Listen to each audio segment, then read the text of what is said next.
This narrated virtual tour takes you through the progression of United States Air Force ground attack aircraft from the pre-World War II A-17 through the present-day A-10 Thunderbolt II. Northrop's A-17 was the last single-engine attack aircraft ordered by the Army Air Corps.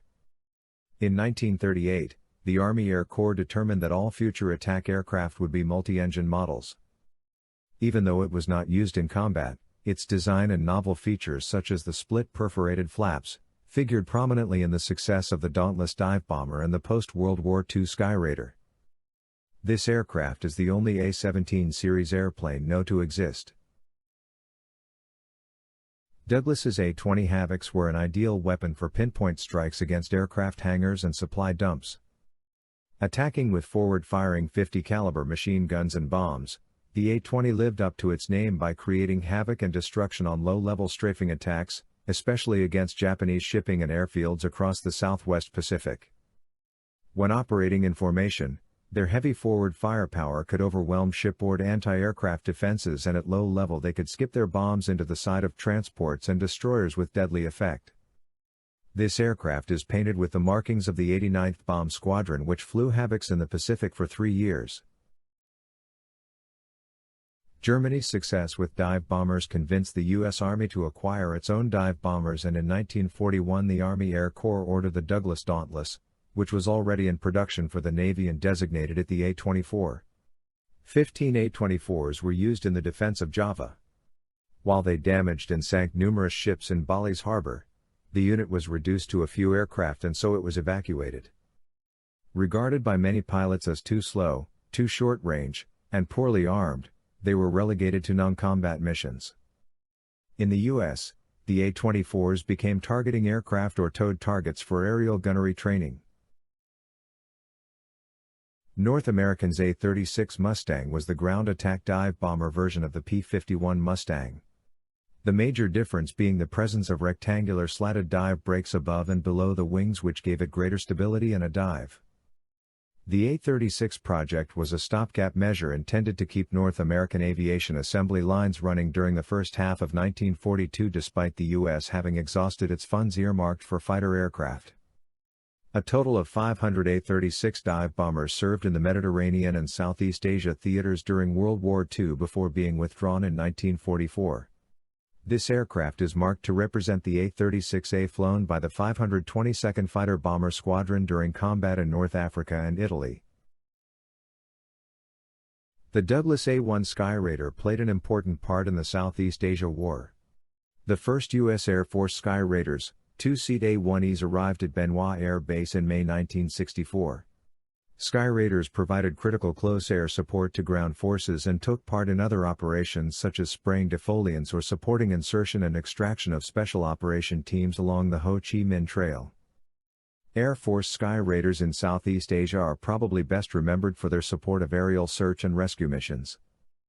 Operating under the Sandy call sign, the A-1's ability to fly over at downed airmen for extended periods complemented its massive firepower. The Sandys provided nearly continuous suppressing fire until helicopters could extract downed airmen. The LTV-A-7D Corsair II is a single-seat tactical close air support aircraft derived from the U.S. Navy's A-7. Although designed as a ground attack aircraft, it also possessed limited air-to-air combat capabilities. It demonstrated outstanding ground attack proficiency during the closing months of the Southeast Asia War. The Corsair II achieved its excellent accuracy with the aid of an automatic electronic navigation and weapons delivery system. This aircraft was flown by Major Colin Clark on a 9-hour rescue support mission for which he was awarded the Air Force Cross. The Air Force sent Cessna A-37A Dragonflies, nicknamed Super Tweets, to Southeast Asia for combat evaluation. These aircraft primarily flew close air support, night interdiction and forward air control missions in South Vietnam and southern Laos. The evaluation led to newly built A-37Bs, which had cockpit armor, more powerful engines, redundant flight controls, provision for aerial refueling and a strengthened airframe. The Air Force provided 254 to the South Vietnamese Air Force to replace their aging A-1 Skyraiders. The aircraft on display was one of the two prototypes evaluated by the Air Force. The AC-130A Spectre is a C-130 converted to a gunship primarily for attacks against ground targets. Unlike modern military fixed-wing aircraft, Spectres rely on visual targeting.